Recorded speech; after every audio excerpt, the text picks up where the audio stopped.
ला बेलेडम sense mercy एक ballad है जो कि लिखा गया है famous English romantic poet John Keats के द्वारा। ये एक्चुअली एक फ्रेंच टर्म है। इसका मतलब है the beautiful lady without mercy, एक खूबसूरत औरत जिसका पास कोई रहम नहीं है, बेरहम और खूबसूरत औरत। एक्चुअली इसको लिखा गया था 1819 में, लेकिन इसको पब्लिश किया गया था 1820 में लेहान द्वारा प्रकाशित एक न्यूज़पेपर आर्टिकल या मैगजीन आप कह लीजिए, द इंडिकेटर, उसमें इसको पब्लिश किया गया था। और ये जो आपका टाइटल है ला बेलेडम सैंस मर्सी, ये तो एक्चुअली फ्रेंच टाइटल है। ये कीट्स ने इंस्पायर हुआ था एक 15th सेंचुरी पोएट एलन चार्टियर, उन्होंने भी एक सेम टाइटल का पोएम लिखा था और लगभग लगभग सेम ही स्टोरी था जो कीट्स का भी स्टोरी है। ओके, तो उसका भी वही टाइटल था ला बेलेडम सैंस मर्सी, तो उसी से उन्होंने इंस्पायर होके ये टाइटल लिया है। अच्छा, अब ये एक बैलेड है। अब बैलेड क्या होता है? बैलेड होता है एक लॉन्ग नैरेटिव पोएम। ठीक है, अब नैरेटिव पोएम मतलब ऐसा एक पोएम जो कोई नरेशन दे, यानी कोई स्टोरी को बयां करे, अपना पोइट्री के थ्रू वो कोई कहानी को दर्शाए, ऐसा पोएम को कहा जाता है नैरेटिव पोएम। ठीक है, काफ़ी लंबा होगा लेकिन लिखा होगा शॉर्ट स्टैंजा में। ठीक है, पोएम छोटा नहीं होगा, पोएम लंबा ही होगा लेकिन उसका स्टैंजा छोटा छोटा होगा। तो ढेर सारा छोटा छोटा स्टैंजा मिला करके बहुत लंबा पोएम होगा जो पूरा अपना पोएम के थ्रू एक स्टोरी को बयां करता है। ओके, और ज़्यादातर बैलेड्स क्या होते हैं, ट्रेडिशनल बैलेड्स मान लीजिए, नॉर्मली बैलेड्स को रोमांटिक दर्शाया जाता है। ठीक है, क्योंकि ये काफ़ी एडवेंचर को लेके डील करते हैं। ठीक है, मिडिएवल सेटिंग्स को लेकर के डील करते हैं। ठीक है, लव रोमांटिक शिप रिलेशनशिप ये सब लेकर डील करते हैं। ठीक है, थ्रिलर एक्शन काफ़ी तरीके का, मतलब मिडिएवल एंड रोमांटिक इसका सेटिंग रहता है बैलेड्स का। ठीक है, और इसका रिदम भी काफ़ी म्यूजिकल होता है। ठीक है, इसको पहले ज़माने में इसको एज अ सॉन्ग भी प्ले किया जाता था। ओके, तो ये है बैलेड। तो आइए अब हम लोग देखते हैं। अच्छा, एक और बहुत जो इम्पोर्टेंट कंसेप्ट है जो इस ला बेलेडम सैंस मर्सी में आता है वो है फेमी फताल। अब फेमी फताल क्या है? ये एक ऐसा कंसेप्ट है, इसको भी अगर हम लोग ट्रांसलेट करें, भी एक फ्रेंच टर्म है, इसको अगर ट्रांसलेट करें तो निकल के आता है अ डेडली लेडी और अ फेटल लेडी। जैसे ला बेलेडियम सैंस मर्सी का मतलब होता है the beautiful lady without mercy, ठीक वैसे ही फेमी फताल का मतलब होता है कि लीडर लेडी और अ डेडली लेडी, एक मतलब ऐसी औरत जो आपको मौत तक ले जा सकती है। तो ये एक ऐसा कंसेप्ट है, खास करके ये 19th सेंचुरी का बहुत एक फेमस कंसेप्ट है, जो ऐसा एक लेडी को दर्शाती है जो है तो काफ़ी खूबसूरत, ठीक है, लेकिन वो काफ़ी डेंजरस भी है, वो काफ़ी विलेनस भी है, काफ़ी ईवल माइंडेड है। ठीक है, और काफ़ी वो मिस्टीरियस है। आपको उसको देख करके उसका मन में क्या चल रहा है बिल्कुल आपको पता नहीं चलेगा। बाहर एक, मन में एक, ऐसा एक lady.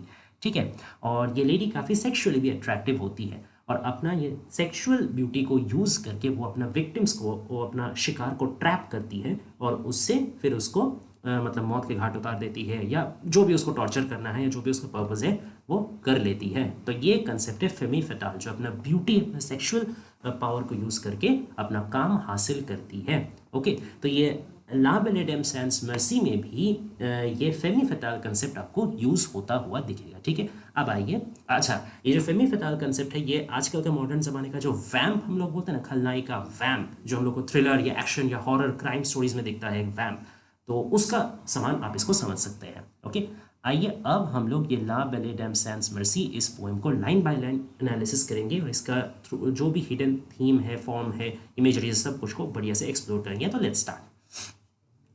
Oh, what can ail thee, night at arms, alone and palely loitering?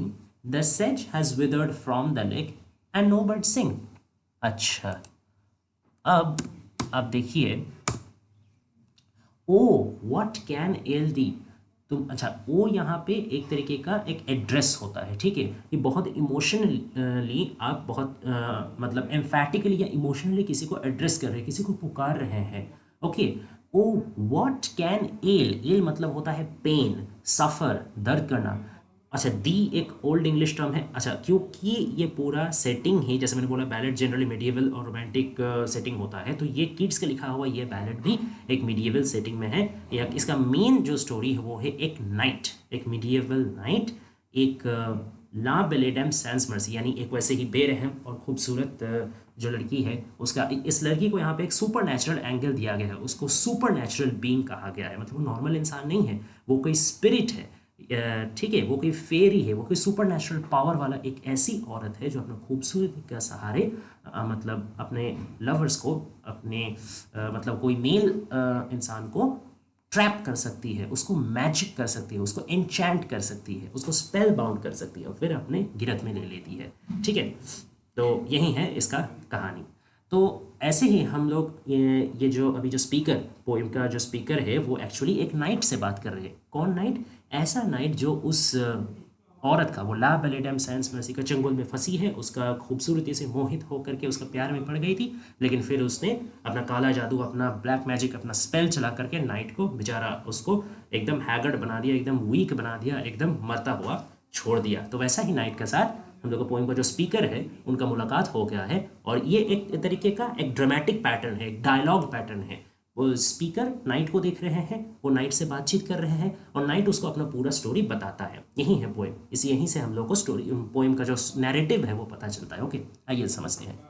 O what can ail thee knight at arms. Knight at arms मतलब होता है कि एकदम टिपिकल जो मिडिएवल नाइट होता है, ठीक है, उसका आर्म्स क्यों कि वेपन्स, क्योंकि नाइट का इमेज क्या था कि नाइट एक शिवैलरस नाइट होगा, वो पूरा आर्म्स में रहेगा, वो मतलब आपका शील्ड रहेगा, उसके पास स्वॉर्ड रहेगा, पूरा वेपन्स रहेगा, ठीक है, आर्मर पहने हुआ रहेगा, ठीक है, हॉर्स में रहेगा और हमेशा सबका प्रोटेक्शन देता रहेगा। जो वीक्स पीपल है, जो वुमेन है, उनको प्रोटेक्शन देगा, रिस्पेक्ट देगा। ये है एक ट्रेडिशनल नाइट का इमेज। तो उसी हिसाब से इसको नाइट एट आर्म्स बोला गया, यानी knight with a shining armour. ठीक है, तो O what can ail thee, O knight with shining armour, तुमको क्या चीज परेशान कर रहा है, किस चीज से तुम परेशान हो।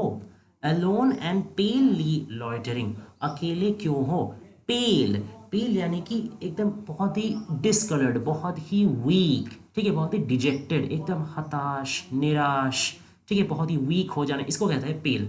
पेलली लॉइटरिंग, लॉइटरिंग मतलब इधर उधर भटकते रहना, ठीक है, विदाउट एनी स्पेसिफिक डेस्टिनेशन, आपको पता नहीं आपको कहाँ जाना है, किधर रहना है, आप बस इधर उधर भटकते रहे हो, without any goal in mind. ठीक है, तो तुम क्या कर रहे हो, वो मतलब है शाइनिंग आर्मर वाले नाइट, पावरफुल नाइट, तुमको क्या चीज़ तुमको परेशान कर रहा है, क्यों तुम ऐसे अकेले हो, ऐसे हताश हो, निराश हो, दुखी हो और ऐसे इधर उधर भटक रहे हो।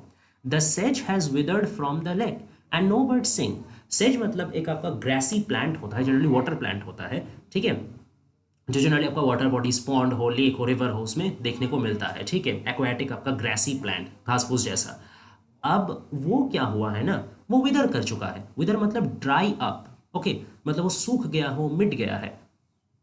फ्रॉम द लेक, लेक में से जो वो जो ग्रेसी प्लांट था ना, वो सूख के मिट चुका है। एंड नो बर्ड सिंग, कोई पंछी नहीं है गाना गाने वाला, कोई भी बर्ड का सॉन्ग नहीं सुनाई दे रहा।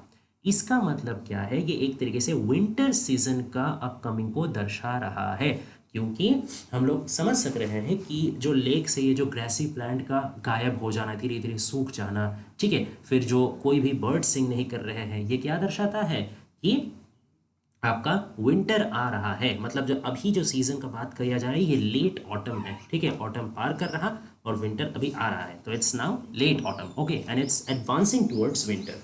ये अच्छा, विंटर आपका हमेशा वेस्टर्न कल्चर में या यूरोपियन सेटिंग में, अमेरिकन सेटिंग, कोई भी आप वेस्टर्न कंट्री बोल लीजिए, वेस्टर्न लिटरेचर बोल लीजिए, हमेशा उसमें विंटर किसका सिंबल होता है, डेथ, डिस्ट्रक्शन, डीके, लाइफलेसनेस, हार्शनेस, ये सब मतलब एक ईवल, एक बुरा चीज़ का सिंबल होता है। क्यों?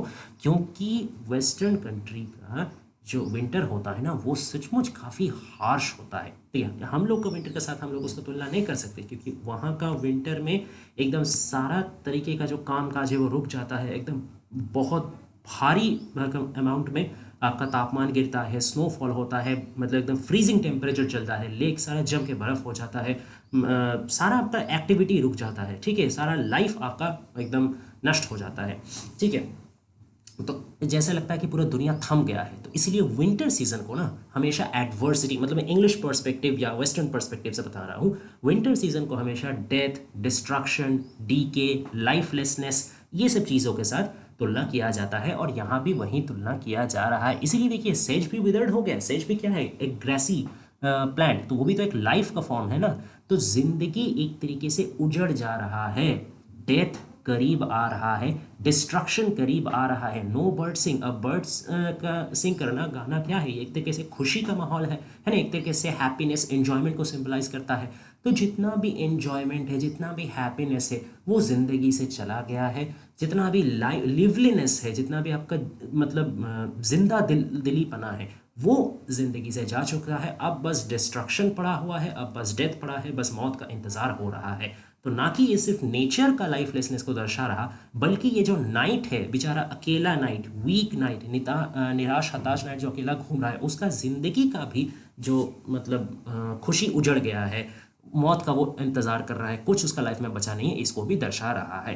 ठीक है, देखिए यहाँ पे है ना, काफ़ी कंट्रास्टिंग इमेज आपका पेश किया गया है, क्योंकि नाइट जो होता है, नाइट का नॉर्मल जो एक्सपेक्टेड कंपोजर होता है कि नाइट क्या होगा, मतलब गंभीरता भरा होगा, एकदम वो एकदम एक्टिव होगा, वो आपका एनर्जेटिक होगा, वो आपका होपफुल होगा, ठीक है ना, वो दूसरों को प्रोटेक्ट करेगा। लेकिन ये नाइट कैसा है, ये नाइट को तो देख के लग रहा है इसका लाइफ में कोई पर्पस है ही नहीं, इधर उधर भटक रहा है, इसको पता नहीं कहाँ क्या करना है, ये क्या दूसरे को प्रोटेक्ट करेगा, इसका कोई स्ट्रेंथ नहीं है, इसका कोई एनर्जी नहीं है, इसका कोई इमोशनल चार्ज अप नहीं है। तो ये बहुत एक तरीके से नॉर्मल नाइट नहीं है, इसको बहुत डिग्रेड करके दर्शाया जा रहा है। ओके, तो पोएम का टोन है ना, शुरू एकदम from the starting itself, whether its nature, whether its creatures और whether its knight, everything is degraded, सब कुछ को बहुत टोन डाउन करके दिखाया जा रहा है, ग्लूमी एटमॉस्फेयर दर्शाया जा रहा है। ठीक है, अब आइए नेक्स्ट समझते हैं। O what can ail thee knight at arms, so haggard and so woe Baygon.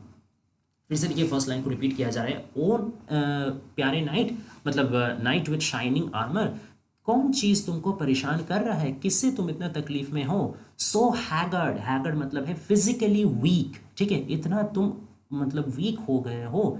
सो वो बिगॉन, वो यानी होता है सैडनेस, सॉरो, ग्रीफ, ठीक है, और बिगॉन यानी सराउंडेड बाय, मतलब आप दुख से घिरे हुए। ओके, पूरा दुखी एकदम, आप शोक संतप्त ऐसे मान लीजिए। ठीक है, तो क्यों तुम इतना फिजिकली वीक क्यों हो, क्यों तुम इतना दुखी क्यों हो, इतना निराश क्यों हो, क्या तुम्हारा परेशानी है o knight. The squirrel's granary is full and the harvest done. ठीक है, तो जो स्क्विरल है ना, उसने अपना ग्रैनरी तो पूरा भर लिया है। ग्रैनरी मतलब आपका स्टोर, फूड स्टोर करने का जगह। फूड जहाँ पे हम लोग स्टोर करके, तो उसको ग्रैनरी बोला जाता है। तो स्क्विरल ने तो अपना फूड स्टोर करके रख लिया है। ये भी एक तरीके से दर्शाता है कि विंटर आ रहा है, क्योंकि विंटर में कोई फूड तो मिलेगा नहीं, इसलिए सब कोई क्रीचर अपना फूड स्टोर करके रख ले। तो स्क्विरल ने अपना ग्रैनरी फुल कर लिया, तो विंटर, क्योंकि विंटर आ रहा है। एंड द हार्वेस्ट डन, और हार्वेस्ट भी पूरा हो गया, जितना भी मतलब ये ह्यूमन एग्रीकल्चर को दिखाता है कि क्योंकि अभी सामने विंटर आने वाला है, पूरा स्नोफॉल होने वाला है, बर्फ़ से सारा खेत ज़मीन ढक जाएगा, तो कोई फिर मतलब फार्मिंग तो होगा नहीं। तो इसलिए जितना भी हार्वेस्ट है ना, मतलब जो एग्रीकल्चर प्रोडक्ट्स है, उसको अभी मतलब उठा लिया जा रहा है, हार्वेस्ट हो गया है, अब और कुछ नहीं होगा आगे चल के। तो फिर से एक जो लाइफलेसनेस है ना, चाहे वो नेचर में हो, चाहे वो प्रोडक्टिविटी का बारे हो, चाहे वो आपका नाइट के बारे हो ना, हम लोग को जो एकदम स्टार्टिंग में जो ग्लूमी टोन देखने को मिल रहा था, वो धीरे धीरे जितना पोएम बढ़ रहा है, ग्लूमी टोन भी और बढ़ते जा रहा है। तो एक तरीके से प्रोडक्टिविटी भी मर गया है, नाइट का अंदर भी मर गया है, नेचर के अंदर भी मर गया है। एक तरीके से ह्यूमैनिटी में से, ऑल ह्यूमन काइंड में से, जैसे प्रोडक्टिविटी, क्रिएटिविटी, सुख, ये सब कोई निचोड़ के ले रखा है। ठीक है, अब देखिए, I see a lily on thy brow with anguish moist and fever dew, and on thy cheeks a fading rose fast withered too. तो मैं आई सी अ लिली, मुझे एक लिली फूल दिख रहा है, लिली एक फ्लावर होता है, वाइट फ्लावर होता है, तो मुझे एक लिली फूल दिख रहा है। कहाँ? तुम्हारा ब्राउ में। दाई मतलब योर, ओल्ड इंग्लिश, ब्राउ मतलब फोरहेड। ठीक है, तो तुम्हारे फोरहेड में मुझे क्या दिख रहा है, एक लिली दिख रहा है, with anguish moist and fever due. लेकिन ये कैसा लिली है, इसमें है ना, मॉइस्ट मतलब आपका भीगा हुआ, वेट, ठीक है, एंग्विश, एंग्विश मतलब आपका बहुत ही लेथर्जी, पेन, एफ्लिक्शन, ठीक है, बहुत जैसे आप हताश हो गए हैं, बहुत आपका दर्द है और आपको कुछ चीज़ का मन नहीं कर रहा, you are physically drained up totally. Okay, तो विथ एंग्विश मॉइस्ट, वैसे ही भीगा हुआ दर्द या हताशा दिख रहा है मुझे तुम्हारे फोरहेड में। और क्या दिख रहा है? Fever due. Fever due, fever को यहाँ पे ड्यू से क्यों कंपेयर किया गया? ड्यू जैसे आपका, ड्यू मतलब क्या? ओस के बूंदे। तो एकदम सुबह सुबह ठंडे का ज़माने में, ठीक है, जैसे आपका ओस एकदम जमा हुआ रहता है ना, एकदम वाटर ड्रॉप जैसा सुंदर सा जमा हुआ रहता है, तो ठीक वैसे ही फीवर भी हम लोग को जब होता है तो स्वेट ड्रॉप्स हम लोग का फोरहेड में जमा होता है। तो वहीं स्वेट ड्रॉप्स को यहाँ पे ड्यू के साथ कंपेयर करके बताया गया फीवर ड्यू, यानी फीवर ड्यू यानी क्या, फीवर होने से जो मतलब आपका फोरहेड में स्वेट जमा होता है। तो यहाँ पे लिली एक सिंबॉलिकल अर्थ है, इसका मतलब ये तो नहीं कि सच में वो बेचारा अपना फीवर है, उसको स्वेट आके जमा हो रहा है, उसका शरीर में कोई ताकत नहीं है और वो अपना मतलब फोरहेड में लिली फूल थोड़ी ही सटा के घूमेगा, बिल्कुल नहीं। यहाँ पे लिली का मतलब एक तरीके से डेथ है, ठीक है, क्योंकि लिली इज वाइट कलर्ड मतलब actually absence of all colours. तो एक तरीके से ये दर्शा रहा है कि उसका ज़िंदगी से सारा रंग उजड़ गया है। The white colour of lily also describes a kind of fadedness, ठीक है, अब कुछ नहीं बचा, पेल हो चुका है, हो चुका है। नाइट का ज़िंदगी अब धीरे धीरे जा रहा है और उसमें जिंदा दिलीपना नहीं बचा, उसमें लिवलीनेस नहीं बचा, उसमें कोई वाइवेसिटी नहीं बचा, ये सब फेड हो गया है, ठीक है, सारा कलर सारा खुशी उड़ गया है, ठीक है, बेचारा एकदम बुखार से उसका हालत खराब है। And on thy cheeks a fading rose, और तुम्हारे गालों में मैं क्या देख रहा हूँ, एक फेडिंग रोज, एक रोज है, रोज फ्लावर है, लेकिन वो क्या है, वो एकदम अपना मतलब पीक में नहीं है, एकदम लिवली रोज नहीं है, फ्रेश रोज नहीं है, फेडिंग रोज है, मुरझाया हुआ गुलाब है। फास्ट विदर टू, और वो भी कैसे मुरझा रहा है, बहुत जल्दी। विदर, देखिए जो ETH एंडिंग है ना, ये जो आप देख पा रहे हैं विदरित, ये जो ETH वाला एंडिंग है ETH, ये एक्चुअली आपका मतलब ओल्ड इंग्लिश ग्रामर को दर्शाता है। तो वहाँ पे ETH या एंडिंग लगाया जाता है। जैसे अभी हम लोग थर्ड पर्सन सिंगुलर नंबर रहता है तो SES लगाते हैं ना, जैसे द रोज विदर्स, इसी को अगर मॉडर्न ट्रांसलेशन करते तो हम लोग बोलते हैं विदर्स फास्ट। तो वहीं विदर्स वो एस के जगह ही ETH लगा दिया गया, विदरेथ। तो विदरेथ मतलब क्या कि विदर होना, सूख जाना, ठीक है, ड्राई अप होना, डीके होना। कैसे हो रहा है, जल्दी जल्दी हो रहा है। तो एक तो तुम्हारे फोरहेड में मुझे लिली फ्लावर यानी a symbol of death, feeding vitality, draining energy ये दिख रहा है, और तुम्हारे गालों में भी मुझे रोज दिख रहा है। रोज किसका सिंबल है, यूथफुलनेस का सिंबल है, स्ट्रेंथ का सिंबल है, ब्यूटी का सिंबल है, लवलीनेस का सिंबल है, ठीक है। तो तुम्हारे गालों में तो थोड़ा सा यूथ, थोड़ा सा ब्यूटी, थोड़ा सा लवलीनेस अभी भी बचा हुआ है, लेकिन वो भी अपना फ्रेशनेस में नहीं है, वो भी बहुत जल्दी झड़ रहा है। इसका मतलब क्या है कि लाइफ पूरा पूरी अभी भी तुमको अबेंडन नहीं किया है, लेकिन जो लिवलीनेस है वो धीरे धीरे लेकिन तुमको छोड़ के जा रहा है। ओके, मतलब ऐसा कुछ हादसा ज़रूर तुम्हारे साथ हुआ है कि तुमको एक तरीके से जिंदा और मुर्दा का बीच में वो छोड़ दिया है, ना तुम सही से जिंदा हो और ना तुम अभी तुम्हारा डेथ हुआ है, तो तुम मर भी नहीं रहे हो और जिंदा भी सही से नहीं रह पा रहे हो, लेकिन तुम जिंदा थे पहले, तुम खूबसूरत थे, इसीलिए तुम्हारे चीक्स में रोज अभी भी है, ठीक है, लेकिन वो धीरे धीरे फेड हो रहा और बहुत जल्दी शायद वो भी एक टाइम लिली जैसा फेडेड हो जाएगा, फिर तुम्हारा डेथ हो जाएगा। ओके, तो ये this situation, this stanza describes a kind of life in death situation. Okay, I met a lady, अब देखिए अब हो रहा है असली बात। अब जो ये नाइट है ना, ये नाइट अब अपना स्टोरी बता रहा है। अभी तक ये जो आई था, ठीक है, ये जो आई था ये क्या था, ये स्पीकर था, पोइम का जो स्पीकर था, जो एक मतलब वीक नाइट से मिला है, ठीक है। अब तक स्पीकर बात कर रहा था नाइट से, अब नाइट उसका जवाब दे रहा है, नाइट अपना स्टोरी बता रहा है। वो जो पूछा कि तुम क्यों अकेले घूम रहे हो, ऐसा हताश निराश क्यों हो, तुम्हारा शरीर ऐसा मतलब फेडेड क्यों है, तो ये सारा सवालों का जवाब आप नाइट दे रहा है। देखिए वो क्या बोलता है, ये अपना स्टोरी वो शुरू करता है। और ये एक तरीके से कंप्लीटली अब सेटिंग चेंज होने वाला है। अब तक हम लोग सेटिंग क्या देखें कि काफ़ी विंटर आने वाला है, चारों तरफ एकदम प्लांट जो सेज है वो उड़ चुके हैं, ठीक है, वो सूख के कांटा हो चुके हैं। फिर आपका जो बर्ड्स है उसने गाना बंद कर दिया है, स्क्विरल ने अपना ग्रैनरी फुल करके रखा है, हार्वेस्ट सारा खत्म हो चुका है। तो एक bleak, sombre, dark, gloomy atmosphere हम लोग चारों तरफ अब तक देख रहे थे।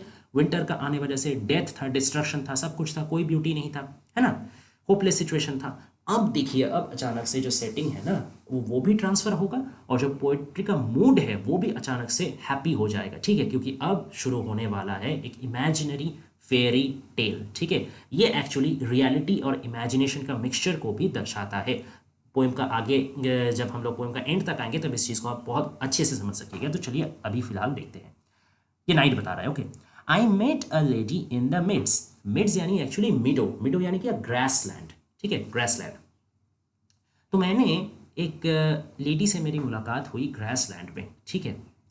फुल ब्यूटीफुल, अ फेयरीज चाइल्ड, ठीक है। वो लेडी कैसी थी? पूरी तरीके से ब्यूटीफुल थी। फुल ब्यूटीफुल मतलब यहाँ थोड़ा सा एलिवेट किया जा रहा है, यहाँ एक्सेजरेट किया जा रहा है कि बहुत ज़्यादा खूबसूरत। She was extremely beautiful, extremely charming, a fairy child. और वो क्या थी? वो कोई मानव संतान नहीं थी, वो कोई नॉर्मल इंसान नहीं थी, वो एक फेरी थी, ठीक है। फेरी चाइल्ड, फेरी यानी परी। अच्छा, अब इसको हम लोग दोनों तरीके से इंटरप्रेट कर सकते हैं। एक इसको लिटरल सेंस में लिया जा सकता है कि सच में वो एक सुपर नेचुरल बीइंग थी, जो कि हम लोग टाइटल से क्लियर है कि ऑब्वियसली ये एक सुपर नेचुरल बीइंग को ही दर्शा रहा है, एक मतलब चार्मिंग या मैजिक वाला, एक फेमी फैटाल वाला कंसेप्ट को समझा रहा है। तो लेकिन हालांकि यहाँ पे ये लिटरल मीनिंग में वो फेरी भी समझा सकता है कि हाँ सच में वो फेरी है, सुपर नेचुरल बीइंग है, इंसान से अलग है। और एक तरीके से उसका खूबसूरती को दर्शाने के लिए भी उसको परी के साथ तुलना किया जा रहा हो, ये भी हो सकता है। जैसे हम लोग तो जनरली बोलते हैं ना कि कोई लड़की अगर बहुत ज़्यादा खूबसूरत हो तो हम लोग बोलते हैं ना, देख जैसे मतलब परी जा रही है ना। तो वैसे ही ये उनका खूबसूरती का, वो जो लेडी था जिससे नाइट मिले थे, उसका उनका खूबसूरती को दर्शाने के लिए, उनका खूबसूरती को प्रेज करने के लिए भी फेरी बोला जा सकता है। और प्लस वो एक नॉर्मल इंसानी है, सच में वो मैजिकल बीइंग है, सुपर नेचुरल क्रीचर है, ये भी समझाने के लिए फेरी चाइल्ड बोला जा सकता है। ओके, तो दोनों इंटरप्रिटेशन यहाँ पे पॉसिबल है। Her hair was long, her foot was light and her eyes were wild. तो उसका बाल जो था वो काफ़ी लंबा था, ठीक है। हर फुट वॉज लाइट, उसका पैर जो था वो काफ़ी हल्का था। And her eyes were wild, और उसकी आंखें बहुत ही वाइल्ड थी, ठीक है। अब ये जो वाइल्ड है ना, इसमें भी थोड़ा सा समझने वाला बात है। वाइल्ड को ये एक तरीके से जैसे वाइल्ड ब्यूटी, यानी एकदम uncommon beauty, extra ordinary beauty, ये भी दर्शा रहा। ठीक वैसे ही आइज वेर वाइल्ड, तो इसमें एक डेंजर का भी सेंस हम लोगों को आ रहा कि वाइल्ड यानी डेंजरस, वाइल्ड यानी फेरोशियस, वाइल्ड यानी बहुत ही हिंसक, बहुत ही मिस्ट्रियस, ठीक है ना। वाइल्ड चीज़ों में मतलब वाइल्ड जो फॉरेस्ट होता है या वाइल्ड एनिमल्स होता है, उनमें जैसे ब्यूटी है वैसे उनमें स्ट्रेंथ भी है, उनमें डेंजर भी है, उनमें हिंसकता भी है, उसमें एक डेथ का रिस्क भी है। तो इसका आई में ये जो लेडी थी ना, इनका आँख में जैसे ब्यूटी भी था वैसे डेंजर भी छुपा हुआ था। लेकिन अफसोस का बात है कि वो डेंजर, ये जो नाइट है वो तब भांप नहीं पाए, वो सिर्फ ब्यूटी को ही देख के मोहित हो गए, ठीक है। तो ये है उनका पूरा डिस्क्रिप्शन लेडी का, कि उसका बालों का तारीफ किया गया कि काफ़ी लंबे लंबे खूबसूरत बाल है। पैरों का भी तारीफ किया गया कि पैर काफ़ी लाइट, अच्छा अब पैर काफ़ी हल्के थे, मतलब क्या यहाँ पे उनका चलन का बात किया जा रहा है कि जिस तरीके से वो चल रहे, जिस तरीके से वो लेडी इतना लाइटली चल रही थी, इतना स्मूथली चल रही थी, तो उसका चलने का तरीका बहुत खूबसूरत था, बहुत लाइटली रॉयल स्टाइल से वो चल रही थी, ये वो डिस्क्राइब कर रहे हैं, ठीक है। नाइट, अच्छा अब क्या? I made a garland for her head and bracelets too and fragrant zone. She looked at me as she did love and made sweet moan. अब देखिए, मैंने मैंने यानी वो नाइट बता रहा है कि मैंने क्या बनाया, मैंने एक माला बनाया फूलों से, गार्लैंड यानी फूलों का माला। किसके लिए बनाया? उस लड़की का सर में देने के लिए एक फूलों का माला, एक ताज जैसा बनाया, ठीक है। एंड ब्रेसलेट्स टू, और ब्रेसलेट्स, ब्रेसलेट्स यानी आपका हाथ में जो देखते हैं ना कि फूलों से थोड़ा बना हुआ आपका राउंड राउंड ब्रेसलेट, ये तो वही। तो फूलों से उनका लिए गार्लैंड भी बनाया गया, उनका सर का ताज, फिर उसके हाथ में पहनाने के लिए गहना जैसा ब्रेसलेट भी बनाया। एंड फ्रैग्रेंट जोन, फ्रैग्रेंट यानी खुशबूदार, जोन यानी इलाका। अच्छा, यहाँ पे खुशबूदार इलाका यानी एक्चुअली ये जोन यहाँ गर्डल या बेल्ट समझाया जा रहा है, ठीक है, कमर बंधनी जिसको हम लोग बोलते हैं, ठीक है, कि कमर के चारों तरफ एक राउंड बेल्ट का आकार में पहना जाता है गहना, गर्डल बोला जाता है। तो यहीं पे फूलों से ही वो गर्डल बना के दिया गया। तो क्या क्या नाइट ने उसको बनाया, तो ये यहीं से पता चलता है कि नाइट उसका प्रति अब मतलब अट्रैक्टेड हो गए थे, मोहित हो गए थे। पहले तो उनका फिजिकल ब्यूटी का बारे उन्होंने बताया कि इतना खूबसूरत आंखें हैं, बाल है, ठीक है, फिर चाल चलन भी कितना खूबसूरत है, full beautiful fair is child. तो वो पूरी अब नाइट प्यार में पड़ चुका है, इस खूबसूरत लड़की का प्यार में, ठीक है। और अब वो उसके साथ इमोशनली भी अटैच हो चुका है, इतना अटैच हो चुका है कि वो उसके लिए कुछ कर रहा है, खुद से वो उसको इम्प्रेस करने के लिए, उसको खुश करने के लिए कुछ कर रहा है। तो धीरे धीरे उसका लव जो ऑब्सेशन है ना, जो उसका एंटेंगलमेंट है एक तरीके से, एन्चैंटमेंट है, एक उसको मैजिकली जैसे वश में ला दिया है अपना इससे खूबसूरत लड़की ने, तो वो बस उसका खूबसूरत में घुल करके अब किए जा रहा है, उसका लिए प्यार निवेदन किए जा रहा है। ठीक है।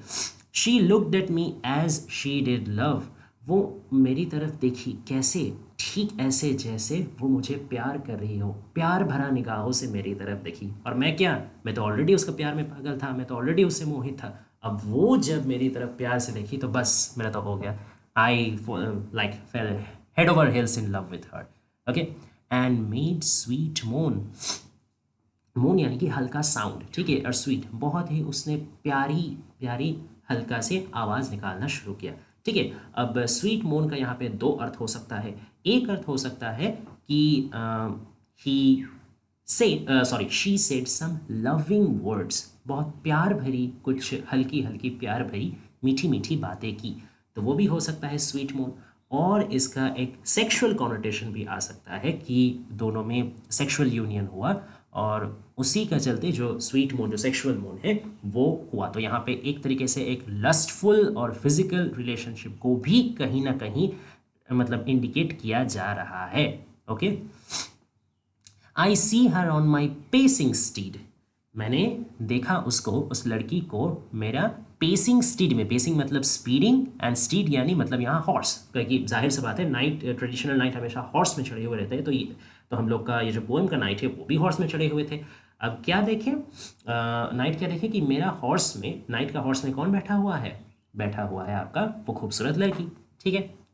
And nothing else saw all day long, और पूरा दिन मैंने और कुछ नहीं देखा, बस क्या देखते रह गया कि वहीं जो उसको देखा था मैंने, वो खूबसूरत लड़की को मेरे घोड़े में वो सवार होके थी, इतना ब्यूटीफुल लग रही थी, पूरा दिन मैंने और कुछ नहीं देखा, बस उसी को देखते रह गया।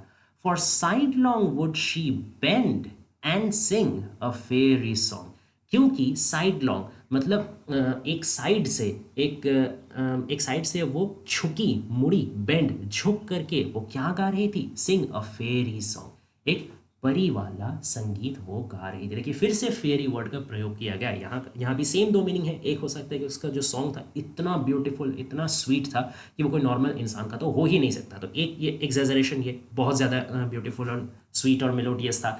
और एक सचमुच में उसका फिर से जो सुपर नेचुरल स्पेल या मैजिकल स्पेल वो भी दर्शाया जा रहा है। ओके। तो अच्छा, अब इसमें फिर से एक सेक्सुअल इमेजरी हम लोग को दिखता है। ये जो स्टीड, ये जो घोड़ा का बात किया गया, ये भी एक तरीके से जो मेल सेक्सुअल ऑर्गन है उसका एक तरीके से सिंबल है। तो यहाँ पे साथ साथ दो चीज़ चल रहा है, एक तो उसका ब्यूटी को भी बहुत ज़्यादा मतलब दर्शाया जा रहा, और साथ साथ एक लस्टफुल और फिजिकल डिज़ायर का भी बात किया जा रहा है। मतलब इसको इनडायरेक्टली, हिडनली, सीधा सीधा नहीं दर्शाया जा रहा, लेकिन छोटा छोटा सिंबल्स के थ्रू इसको दिखाया जा रहा है। तो इसका क्या मतलब है कि वो जो लड़की है वो नाइट को सिड्यूस कर रही है अपना ब्यूटी का सहारे, अपना सेक्सुअल एनर्जी का सहारे। जैसे मैं फेमी फताल के बारे में बताया था, ठीक वैसे ये फेमी फताल वो खुद बन चुकी है। ठीक है। वो अपना कुछ उद्देश्य पूरा करने के लिए नाइट को पर्पसफुली, जानबूझ करके अपना ब्यूटी से, अपना सेक्सुअल चार्म से फंसा रही है और अपने तरफ खींची ला रही है ताकि वो उसको अपना वश में कर सके। ठीक है। She found me roots of relish sweet and honey wild and manna dew. And sure in language strange she said, I love thee true.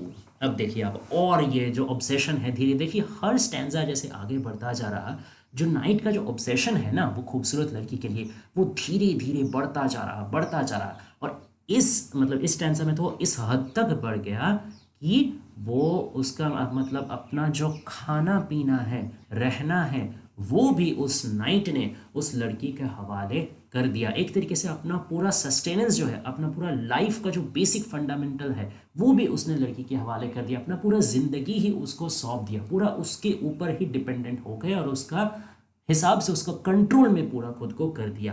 तो ये एक तरीके से सिंबॉलिकली दर्शाता है कि वो जो मैजिकल स्पेल चला रही थी, ठीक है, वो that has completed its function, now the knight is totally under her control. देखिए, she found me roots of relish sweet, relish मतलब यहाँ टेस्ट, ठीक है, सेवर, टेस्ट। तो उसने मुझे कुछ जड़ें, कुछ जड़ी बूटियाँ दी, बहुत मीठा टेस्ट वाला। ठीक है। एंड हनी वाइल्ड, और एकदम वाइल्ड हनी दिया, ठीक है। एंड माना ड्यू, देखिए समझिए बात को, माना ड्यू आपको कुछ जाना पहचाना लग रहा है थोड़ा?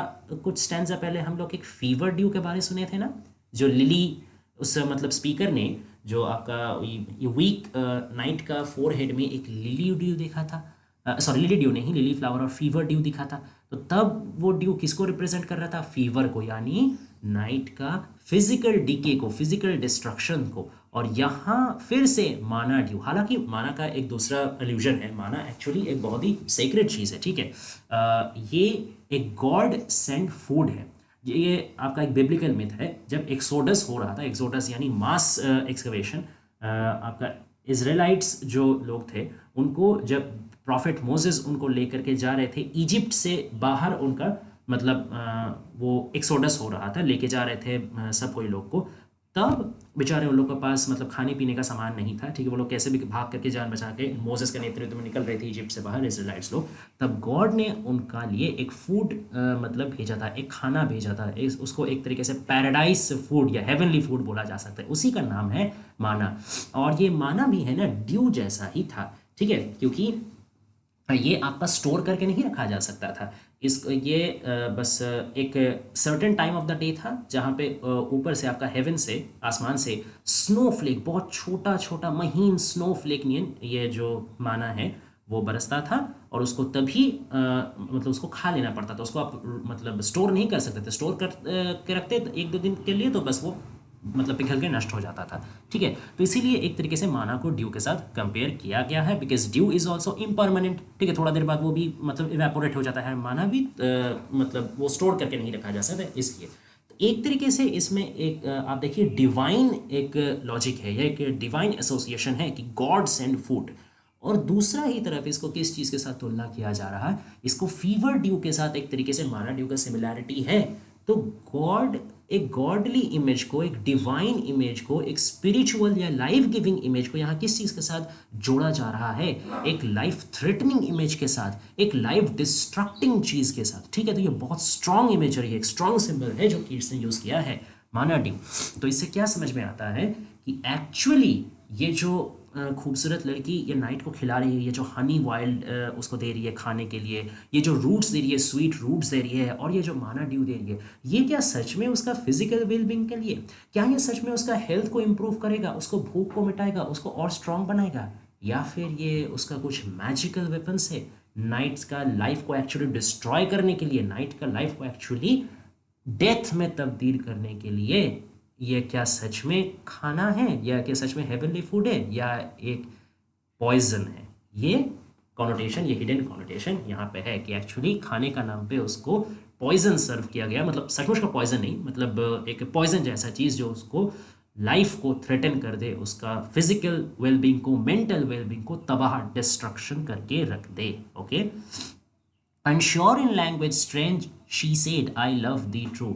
और मुझे पक्का पता है, नाइट बोल रहे हैं, मुझे पक्का पता है कि उसने कोई स्ट्रेंज लैंग्वेज में कहा। स्ट्रेंज लैंग्वेज क्यों? क्योंकि उसने जो लैंग्वेज यूज़ किया वो है ना, नाइट को समझ में नहीं आ रहा था, कोई दूसरा लैंग्वेज वो यूज़ कर रही थी वो खूबसूरत लड़की।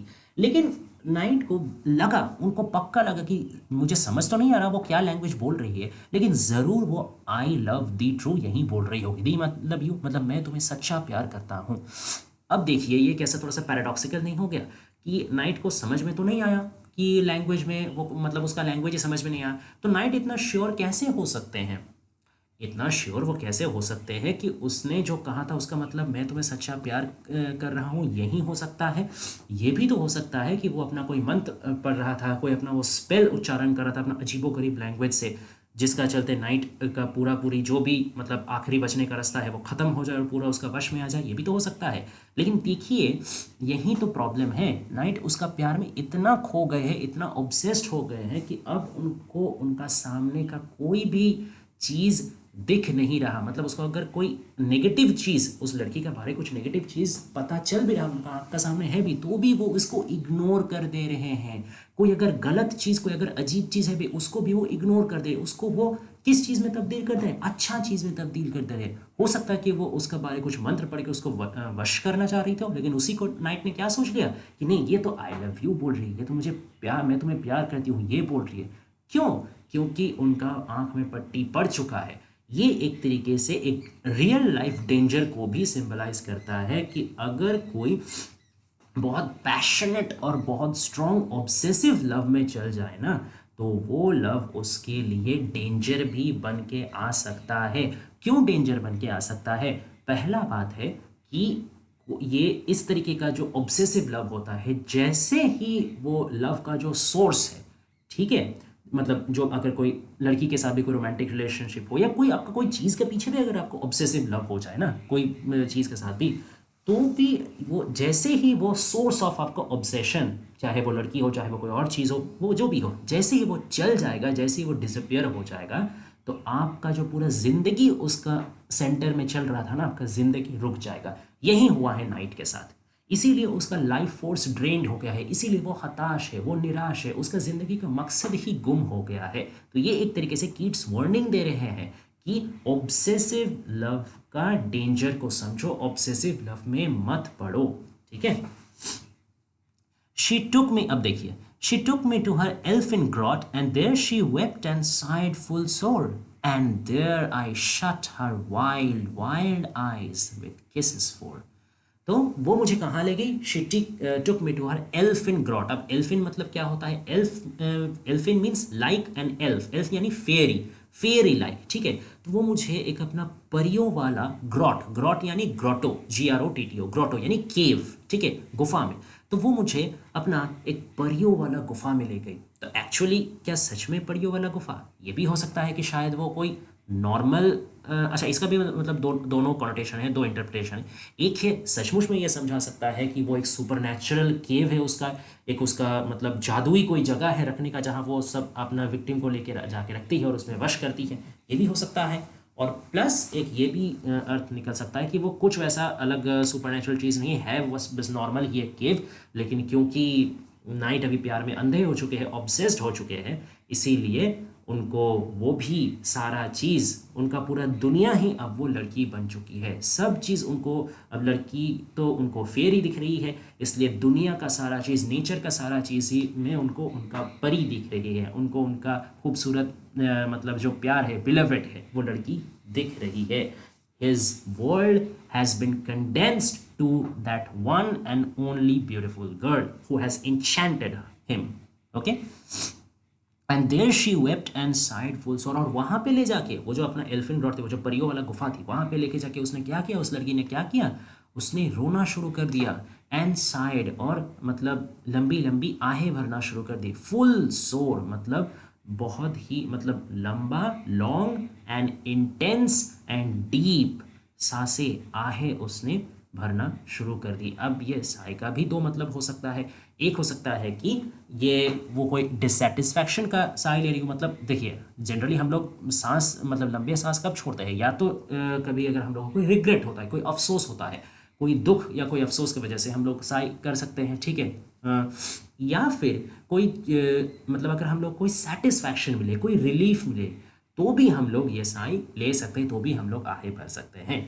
तो एक्चुअली इसमें इसको थोड़ा सा है ना इक्विवोकल बना दिया गया, थोड़ा सा एम्बिग्यूअस बना दिया गया, इसको ट्रिकी बना दिया कि ये साई तब किस चीज़ का था?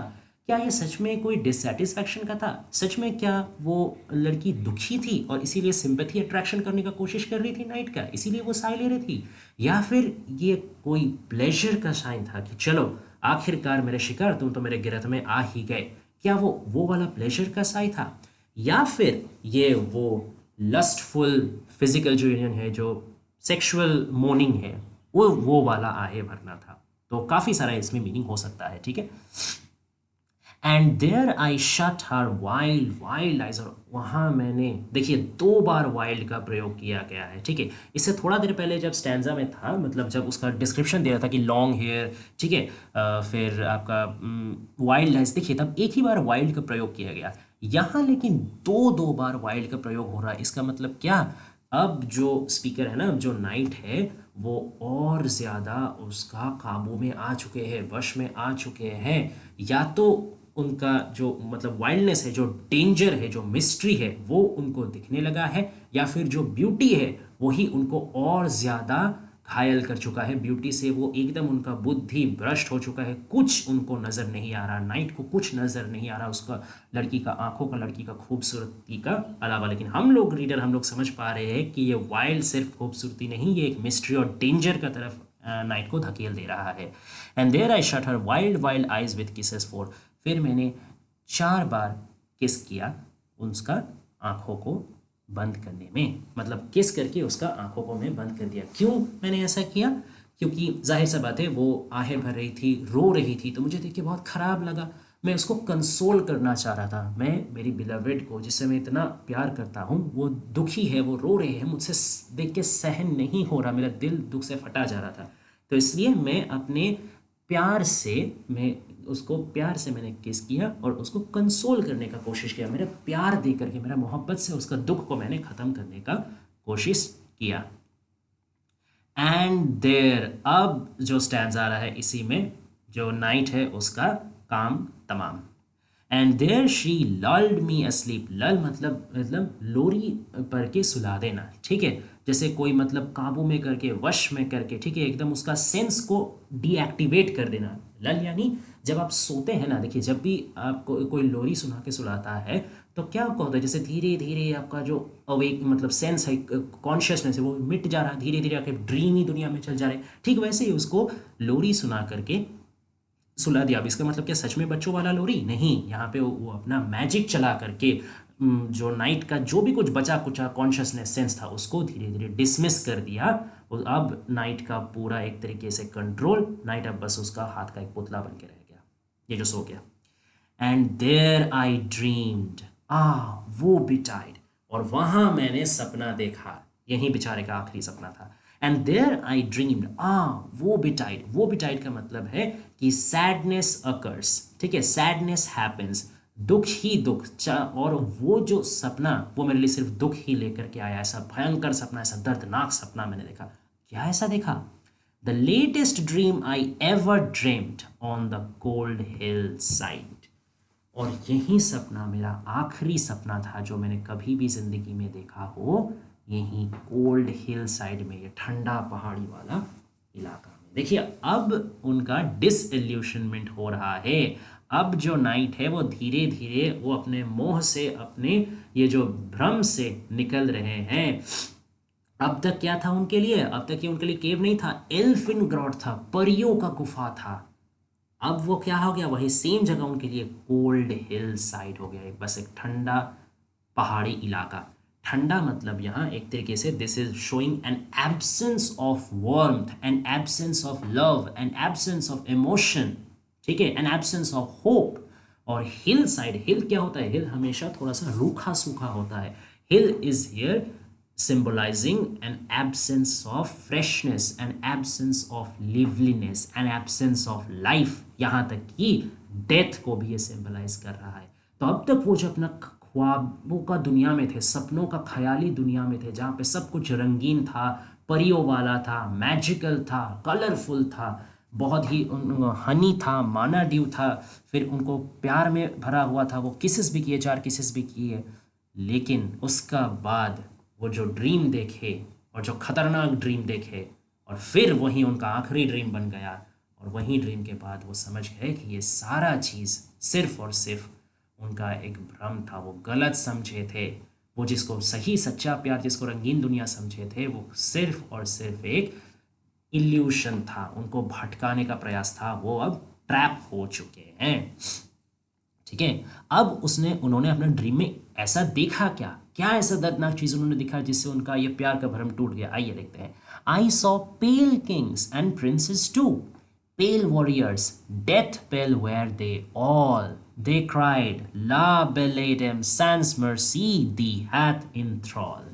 मतलब मैंने देखा एकदम हताश ऐसे, मतलब हैगार्ड किंग्स को देखा, प्रिंसेस को देखा, जो जो भी एकदम मेरे ही जैसे, जैसे स्पीकर सबसे पहले नाइट को देख के क्या बोलती है, ओ अलोन पेलली लॉइटरिंग, तो ठीक वैसे ही नाइट अभी जैसा पेल हो गया है, ठीक वैसे ही अपने सपनों में, तब तो बेचारा वो पेल नहीं था, तब तो वो ठीक ठाक ही था, लेकिन सपनों में वो देखा कि एकदम पेल, वीक, ठीक है, एकदम होपलेस बेचारा वॉरियर्स, किंग, प्रिंसेस, ये सारे के सारे लोग सब एकदम डेथ पेल है। ऐसा लग रहा है कि जैसे इन लोग में ज़िंदगी बचा ही नहीं। कोई भी वक्त ये लोग मौत के कगार में खड़े हैं, कोई भी वक्त इन लोग का मौत हो सकता है। बेचारा एकदम लाइफलेस है, ठीक है, जॉयलेस है, सैडनेस से भरे हुए हैं, ठीक है, सारे के सारे। और सब कोई वो लोग आकर के उनका सपनों में क्या बताए नाइट को, दे क्राइड, वो लोग चिल्ला चिल्ला के बोले, ला बेले डेम सेंस मर्सी दी हैथ इन थ्रॉल। दी मतलब यू, ओल्ड इंग्लिश का हैथ यानी हैज, थ्रॉल यानी मैजिकल स्पेल, यानी ला बेले डेम सेंस मर्सी ने तुमको अपना चंगुल में, अपना वश में, अपना मैजिक में, अपना मोह में फंसा लिया है।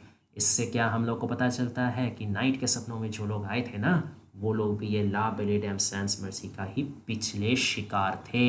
इन्हीं किंग्स को, इन्हीं प्रिंसेस को, इन्हीं वॉरियर्स को एक ही तरीके से ये औरत ने, ये खूबसूरत औरत ने एक ही तरीके से फंसाया। पहले अपना खूबसूरती से फंसाया, ललचाया, फिर शायद हो सकता है कि उन लोगों के साथ भी सेक्सुअल यूनियन हुआ हो, या उनको भी ऐसा मतलब मैजिकल फ्रूट्स आहार दिया गया हो, और उसको भी मैजिकल से करके मंत्र उच्चारण करके वश में कर दिया गया हो। और उसका हशर क्या है, उसका अंजाम क्या है, वो नाइट अपना आंखों से देखेगी। क्या दर्दनाक हालात है सभी का, सबका मतलब जो ड्रीम था, जो नाइट का भी ड्रीम, वो खूबसूरत ड्रीम देख रहे थे कि ये मेरी ज़िंदगी का प्यार मुझे मिल गया, अब मैं इसके साथ पूरा ज़िंदगी प्यार से गुजारूंगा, यही ड्रीम वो लोग भी देखे थे। लेकिन वो लोग का क्या हशर हुआ, बेचारे लोग का ज़िंदगी लुट गया, ठीक है, लिवलीनेस छीन गया, स्ट्रेंथ छीन गया, आशा छीन गया। आज बेचारे लोग ज़िंदगी और मौत के बीच में बैठे हुए हैं। और वो लोग भी यही वार्निंग देके गए कि अब हम लोग का जैसा हालात हशर तुम्हारा भी होने वाले हैं, क्योंकि हम लोग को जैसे ला बेलेडम सैंस मर्सी ने जब्त कर लिया था, अपने गिरफ्त में ला लिया था, तुमको भी वो ला चुका है, अब कुछ नहीं किया जा सकता, you are gone. I saw their starved lips in the gloam, with horrid warning gaped wide, and I awoke and found me here on the cold hillside। ये फिर से cold hillside। तो I saw their starved मतलब भूखा, ठीक है, starved यानी एक तरीके से ड्राइड अप भी कहा जाता है। उनको जो लिप्स था ना, जो होठ था, वो सूखा पड़ गया था, ठीक है, बेचारे को खाना पानी नहीं मिला था, सूखा पड़ गया था। इन द ग्लोम, ग्लोम यानी डार्कनेस, ठीक है, अंधेरों में, ठीक है। मैंने क्या देखा, वो लोग का सूखा हुआ होठ। अब सूखा हुआ होठ यहाँ दो चीज़ सिंबलाइज करता है। एक तो है कि सच में उन लोग का फिजिकल जो वेरीनेस, जो फिजिकल डैमेज, वो दर्शाता है नंबर वन। और उनका जो इमोशनल ड्रेनेज हुआ है, वो लोग प्यार के भूखे हैं, ठीक है, वो लोग किसी से बेचारे, होठ सूख गया है मतलब क्या, वो लोग किसी से बेचारे बात भी नहीं कर पाए हैं, ठीक है, किसी किसी को अपना दुख दर्द बयां भी नहीं कर पाए हैं, उनको कोई प्यार का टच नहीं मिला। तो they are both physically damaged, they are both emotionally damaged, okay, with horrid warning gaped wide. और उनका वो जो सूखा होठ है ना, वो वाइडली गेपेड, गेप मतलब है कि आपका मतलब एक गैप होना, ठीक है, खुला रहना। जैसे हम लोग कोई भी बहुत शॉकिंग चीज़ देखते तो कैसे हम लोग का मतलब जॉ एकदम खुला का खुला रह जाता है एकदम शॉकिंग में, तो वैसे वो लोग का भी एक हॉरिड वार्निंग, एक बहुत ही दर्दनाक भयंकर वार्निंग वो लोग दे रहे हैं अपना सूखा हुआ होठ को खोल करके। आप सोचिए कितना डरावना इमेजरी है, ठीक है, कैसे आप जस्ट कंट्रास्ट कीजिए कि कितना ड्रीमी रोमांटिक सेटिंग में बेचारा नाइट सोया था, ठीक है, कि अपना परी वाला है ना गुफा में, ठीक है, माना ड्यू खाते हुए, परी वाला सॉन्ग सुनते हुए, ठीक है, फिर उसके साथ रोमांटिक रिलेशनशिप में इतने लिप्त होते हुए, उसको किस करते हुए, ये था उसका ड्रीमी सेटिंग। और फिर आता है कि भयानक दर्दनाक सपना, एक ट्रू लव, ट्रू लाइफ से ठीक अपोजिट, डेथ, वार्निंग, होपलेसनेस, रेचेडनेस, धोखा। प्यार के बदले उसको धोखा मिला, और लाइफ के बदले अब उसको डेथ मिलेगा। तो इसी वार्निंग को लेकर के वो लोग मुंह खोल करके वार्निंग दे रहे हैं कि हम लोग को भी जो हशर हुआ है तुम्हारा साथ भी वहीं अब होगा, तुम भी मिट चुके हो, अब कुछ नहीं किया जा सकता। And I अवोक and found me here. फिर जब मैंने उठा, मैंने उस आखिरी ड्रीम मैंने जो कभी भी देखा था, उससे मैं जब उठा, मैं खुद को कहाँ पाया, यहीं कोल्ड हिल साइड में। And this is why I sojourn here, alone and palely loitering, though the sedge is withered from the lake and no birds sing। देखिए, जो एकदम पहला स्टैंजा था ना, उसको ही एकदम मिमिक किया गया है यहाँ पे, सिर्फ फर्स्ट लाइन को छोड़ करके। वो वहाँ पे फर्स्ट लाइन था कि O what can ail thee knight at arms, ठीक है। बाकी जो 3 लाइन था, बाकी 3 लाइन यहाँ पे भी एकदम सेम टू सेम है, बस पहला लाइन को एक यहाँ सब्सटीट्यूट कर दिया गया है। तो एक तरीके से वो पहला स्टैंजा का रिप्लाई है ये आखिरी स्टैंजा। इसको अगर आप फॉर्म का हिसाब से भी देखें तो एक जो जो पॉइंट से ये पोएम, ये बैलेड शुरू हुआ था, वही पॉइंट में जाके ये अब सर्कल में मिल जाते, कंप्लीट साइकिल पूरा हुआ। किसका साइकिल? लाइफ एंड डेथ का साइकिल। लाइफ यानी लाइफ किस चीज़ को यहाँ पर रिप्रेजेंट कर रहा है ये पूरा पोएम में? जो ये imaginative, dreamy, romantic, fairy tale like जो स्टोरी था, ये है यहाँ रोमांटिक लाइफ, खूबसूरत, कलरफुल, प्यार भरा लाइफ। और डेथ क्या है? जो रियलिटी है, कोल्ड हिल साइड है, वीक पेल नाइट है, ठीक है, सेज उड़ गया है, लाइफ उड़ गया है, सब कुछ रुक गया है, बर्ड्स भी सिंग नहीं कर रहे, ये है हार्श रियलिटी, ये है डेथ। तो एक तो साइकिल हुआ लाइफ एंड डेथ का, दूसरा साइकिल हुआ किस चीज़ का? इमेजिनेशन एंड रियलिटी का। रियलिटी क्या है? यही कोल्ड हार्श विंट्री एटमॉस्फेयर। और इमेजिनेशन क्या है? वही आपका फेयरी टेल वाला, जहाँ पे खूबसूरत लड़की है, ठीक है, उसके साथ आप हनी ड्यू खाते हैं, उसको गार्लैंड बना के देते हैं, उसके साथ केव में जाते हैं। ये है इमेजिनेशन, ये, और ये है रियलिटी। तो इमेजिनेशन और रियलिटी का जो अंतर है, जो कंट्रास्ट है, और लाइफ और डेथ का जो कंट्रास्ट है, वो भी यहाँ पे बहुत बखूबी से दिखाया गया है। और एक चीज़ ये भी यहाँ पे दर्शाया गया है कि जो लाइन था ना कि यही आखिरी ड्रीम था जो मैंने कभी भी अपना ज़िंदगी में देखा हो। तो इसका एक ये भी मतलब निकल सकता है कि इतना देर तक जो नाइट बता रहे थे कि उन्होंने एक मतलब लड़की को देखा था, फिर जो भी कुछ हुआ उनके साथ, क्या ये सब वाकई में हुआ भी था, या सिर्फ वो सचमुच में ये पूरा चीज़ ही एक ड्रीम था? कि वो बेचारा सो गए थे, सच में वो कोल्ड हिल साइड में ही आए थे और थके होकर के शायद सो गए होंगे, और सपनों में उन्होंने पूरा चीज़ देखा कि सबकी एक खूबसूरत लड़की आई, ठीक है, फिर उसके साथ उनका प्यार हुआ, फिर केव में लेके गए, फिर गार्लैंड बना के दिया, जो जो भी कुछ हुआ, ये सारा ही शायद एक सिर्फ ड्रीम हो। लेकिन इतना सुंदर ये ड्रीम था कि उनको वो रियलिटी से अलग कर ही नहीं पाए। ये भी एक मतलब हो सकता है। तो रियलिटी और इमेजिनेशन, ठीक है, ड्रीम और लाइफ कभी कितना इंटरचेंजेबल हो जाता है, कभी कितना इनसेपरेबल हो जाता है, ये भी यहाँ पोएम के जरिए दर्शाया गया है। ओके, अच्छा, तो अब लास्ट स्टैंजा जल्दी से समझ लेते हैं। This is why I sojourn here. Sojourn का मतलब है कि स्टे करना, ठीक है। तो यहाँ पे मैं रह रहा हूँ, यही वजह है, ये यहाँ दिस, यही वजह है, ये दिस मतलब क्या? ये जो मेरा बहुत ख़राब सा एक्सपीरियंस था, ये जो मेरा दर्दनाक एक्सपीरियंस, डरावना एक्सपीरियंस था, एक तरीके से खूबसूरत भी, लेकिन ऐसा खूबसूरत इन मतलब एक्सपीरियंस जो पहले तो खूबसूरत था लेकिन उसका अंत बहुत ही डरावना हुआ। तो ये जो मेरा स्ट्रेंज एक्सपीरियंस है, यही कारण है जिसके वजह से मैं अभी भी मुझे शांति, चैन नहीं मिला है। मेरे ड्रीम में मैंने जैसे पेल वॉरियर्स को देखा था, पेल किंग्स को, पेल प्रिंसेस को देखा था, आज मेरा भी वही हाल है। मैं वो ला बेले डैम सैंस मर्सी को मैंने जो प्यार किया था, उसका माया में, उसका मोह में, उसका मैजिक में, ब्यूटी में जो मैं पागल हुआ था, उसका मैं आज तक नहीं भूल पाया हूँ। हो सकता है कि वो रियलिटी नहीं है, हो सकता है कि वो ड्रीम है, या फिर रियल हो भी सकता है, मुझे ये भी नहीं पता कि रियलिटी है या ड्रीम है, लेकिन उसका असर ऐसा मतलब स्ट्रॉन्ग असर है, उसका इम्पैक्ट इतना पावरफुल है कि मैं उस मेमोरी से निकल ही नहीं पा रहा हूँ। ना तो मैं वो मेमोरी से निकल पा रहा हूँ और ना मैं वो मेमोरी में वापस जा पा रहा हूँ। क्यों नहीं जा पा रहा हूँ? क्योंकि वही सपना मेरा आखिरी सपना था। इसका बाद में कभी और सपना देख ही नहीं पाया। उसके बाद में सिर्फ ये बंजर इलाके में भटक रहा हूँ। क्यों? क्योंकि मेरा सारा ज़िंदगी ख़त्म हो गया है। मेरा ज़िंदगी किस में सेंटर्ड हो गया था? वही कुछ एक फेरी टेल वाला ड्रीम में, वही ड्रीम लाइक मेरा प्रिंसेस, मेरा जो ब्यूटीफुल ला बेले डैम सैंस मर्सी थी, वही मेरी ज़िंदगी बन चुकी थी। अब उसको मैं और कभी लौट के नहीं आया हूँ ज़िंदगी में, तो अब मेरे पास अब कोई चारा नहीं है। मैं सिर्फ मौत का इंतज़ार कर रहा हूँ और भटक रहा हूँ। ये दर्दनाक हशर रह गया है मेरा। अलोन एंड पेनली रॉयटरिंग, अकेले हूँ, बेकार से भटक रहा हूँ। दो द सेजेस withered from the lake and no bird sing, कोई पंछी गाना नहीं गा रहा, सेज सारा मिट चुका है, विंटर आ रहा है, डेथ आ रहा है, लेकिन फिर भी मेरे पास कुछ करने का नहीं है। अब सिर्फ मैं इंतज़ार ही कर रहा हूँ, तो ये था पूरा पोएम।